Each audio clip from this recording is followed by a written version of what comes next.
World War I impacted England hard and fast. England was not ready for the difficulties that it would face during the interwar period. Its economy violently crashed, leading to many disasters. Its vast and powerful empire across the globe became weakened and was hard to uphold. England was slow to face these problems, but soon realized to keep up it would have to dramatically evolve. Neville Chamberlain became the Prime Minister of England in 1937. He issued the Munich Agreement to avoid another war against Germany. During the appeasement and after, Chamberlain was very submissive to Hitler's request to try to prevent any war. He would regularly try to appeal to him and hope to stop Hitler from any further acts. He resigned in May 1940 and died just a few weeks later. David Lloyd George was a prominent politician before World War I, during and after. He strived for new changes to the way government. He became the Prime Minister in 1916 and was known for being bold, aggressive, and determined. He was instrumental to shape the Treaty of Versailles, even when after he proposed that the treaty was useless. After the signing of the treaty, he was awarded the Order of Merit and resigned as Prime Minister in 1922. Winston Churchill was the Chancellor of Exchequer in the 1920s. Chancellor of Exchequer is a title given to the British cabinet minister who is ultimately in charge of all economic and financial matters. He was also appointed as Secretary of State for War and Secretary of State for Air. He is extremely fundamental in stabilizing Britain. He would later become the future Prime Minister in 1940.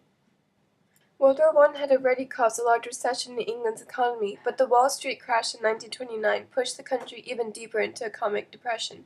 Consequently, its shipping industry was dramatically affected, and with that, industries reliant on shipping experienced major difficulties. Unemployment was at its height during the interwar period. England lost much of its markets and the increase of tariff barriers, which are restrictions on importing goods. Competition with other countries in the textile industry and their placement to coal also added to its loss of markets.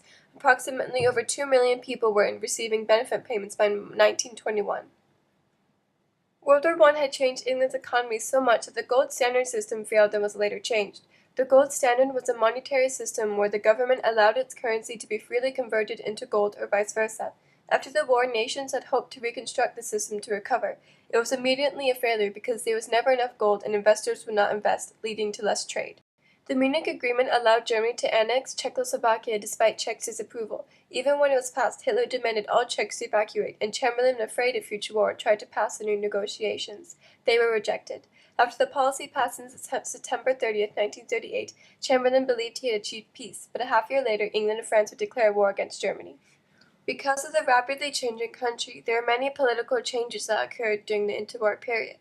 The Liberal Party declined in the 1920s, and the Labour Party took its status. The exact reason why the Liberal Party declined is still being debated today.